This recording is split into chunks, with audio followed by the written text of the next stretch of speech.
بالخصوص نوجوان دوستوں سے میں مخاطب ہوں.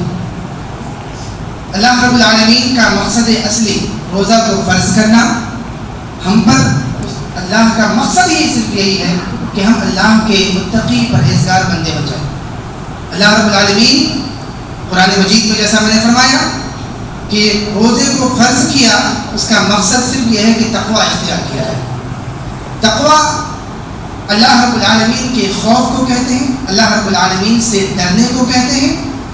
اور انسان اللہ رب العالمین کو جس طریقے سے اپنے پیرنٹس، ٹیچرز یا کوئی ایسا بڑا بزرگ اگر ہمیں کوئی عمل یا کوئی کام کرنے کو کہتا ہے یا پھر ہمیں کسی کام سے روکتا ہے، اس وقت ہم کیا محسوس کرتے ہیں؟ اگر ہمیں ہمارے ماں باپ، ہمارے والدین، ہمارے بڑے بزرگ اگر ہمیں کسی کام کا حکم دیتے ہیں تو ہمارے دل میں یہ خوف رہتا ہے کہ اگر ہم نے یہ نہ کیا تو کہیں پٹائی ہوتی ہے، کہیں پر ناراضگی ہو جاتی ہے. لیکن تکلیف ضرور ہوتی ہے. اگر ہمارے بڑے بزرگ ناراض ہو جائیں اس سے بھی ہمیں پریشانی ہوتی ہے. تو اللہ رب العالمین کا تقوی انسانوں کے تقوی سے کہیں زیادہ، انسانوں کے ڈر سے کہیں زیادہ بڑا ہے. یعنی ہر اس کام کے کرنے کو ہمارے لیے لازم و ضروری اللہ نے قرار دیا، وہ کرنا ہے.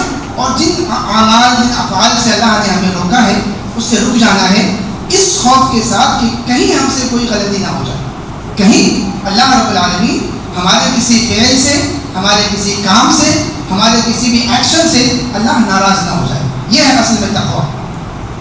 تو رمضان المبارک کا مہینہ آیا، ہم نے مشاہدہ کیا، ہم نے بذات خود اپنا، ہمارے ساتھیوں کا آپ نے خود مشاہدہ کیا ہوگا، دیکھا ہوگا کہ بہت سے لوگ جو برے کام کرتے ہیں، غلط کام کرتے ہیں، رمضان کے مہینے میں وہ رک جاتے ہیں.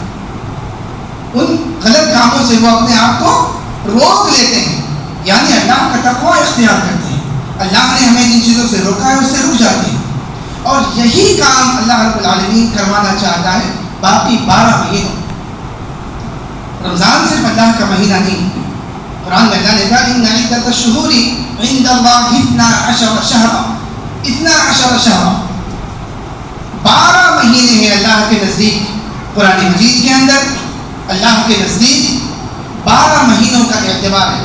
اور ہم کس کا اعتبار کرتے ہیں؟ صرف رمضان کے مہینے کا. اللہ کے بندو، رمضان کا مہینہ صرف اس لیے نہیں کہ ہم روزے رکھ لیں، کچھ نیک اعمال کر لیں اور پھر ہماری خلاصی ہو گئی، نہیں. مقصد صرف اس کا یہی ہے کہ ہمیں تقویٰ اختیار کرنا ہے، اللہ سے ڈرتے رہنا ہے دوسرے رمضان کے آنے سے پہلے تک. یعنی ہمیشہ دوسرا رمضان آئے پھر نئے سرے سے ہمارے اندر وہ تقویٰ، متقی، پرہیزگاری آ جاتی ہے. تو اللہ رب العالمین نے جو یہ مقصد بیان کیا قرآن مجید میں، اس پر غور کریں. ہمیں متقی بن کر ہمیشہ رہنا، اللہ کا ڈرنے والا بندہ بن کر، اللہ سے خیر کی امید کرنے والا بندہ بن کر ہمیشہ رہنا. اسی کو قرآن مجید میں متقی لوگوں کی نشاندہی بیان کرتے ہوئے قرآن مجید میں اللہ نے فرمایا ان الذین قالوا ربنا اللہ ثم استقاموا، کہ جو لوگ اللہ رب العالمین کو اپنا رب مان لیے، جن لوگوں نے اللہ کو اپنا رب مان لیا. رب کا مطلب ہر چیز کا ذمہ دار. ثم استقاموا، پھر اس پر قائم بھی رہے. یعنی صرف رب کو رب ماننا، اللہ کو خالق و مالک ماننا، ہر چیز کا ذمہ دار ماننا یہ کافی نہیں. ہر کوئی کبھی نہ کبھی اللہ رب العالمین پر ایمان لاتا ہے. قرآن مجید کے اندر احادیث میں بے شمار مقامات پر، یہاں تک کہ فرعون کا ذکر کرتے ہوئے بھی اللہ پر ایمان لایا ہے. لیکن ایمان لانے کا مطلب، اللہ پر یقین و توکل اور تقویٰ کا مطلب استقامت، یعنی ہمیشہ اللہ رب العالمین سے ڈرتے رہنا. کیونکہ اسی آیت میں اللہ رب العالمین نے جو میرا پوائنٹ ہے قالوا ربنا اللہ ثم استقاموا تتنزل علیہم الملائکہ، تو اس پر اللہ رب العالمین کے فرشتوں کا نزول ہوتا ہے اور کہتے ہیں اللہ تخافوا، اب مت ڈرو. یعنی وہ بندہ جو اللہ کو اپنا رب مانتا ہے، استقامت بھی رکھتا ہے، پھر بھی اسے خوف ہے، پھر بھی وہ ڈرتا ہے کہ ہمارا حشر کیا ہو، تو فرشتے کہتے ہیں اللہ تخافوا، ڈرو مت اللہ کے بندے. ولا تحزنوا، اور غمگین بھی نہ ہو.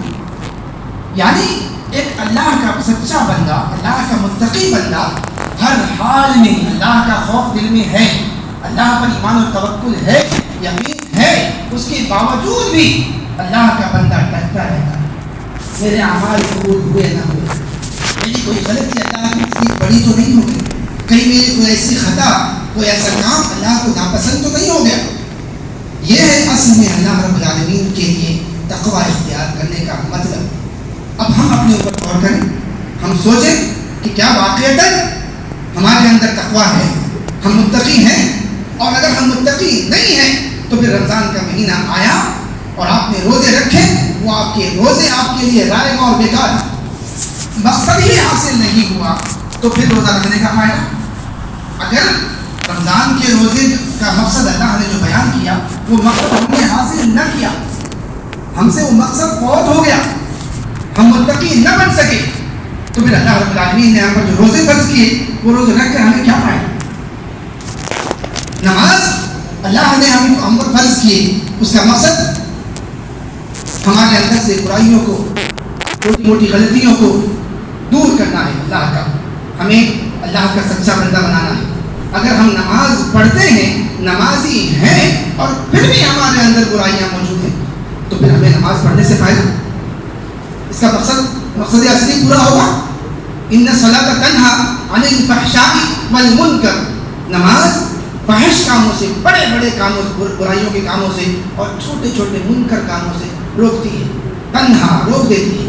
اگر ہم نمازی ہیں، 5 وقت کے نمازی ہیں، اور پھر بھی ہمارے اندر منکر ہے، فحشات ہمارے اندر بھرا ہوا ہے، برے برے کام ہمارے اندر ہم کرتے ہیں، تو پھر کیا ہم واقعتاً نماز کے صحیح معنی کو سمجھ سکیں؟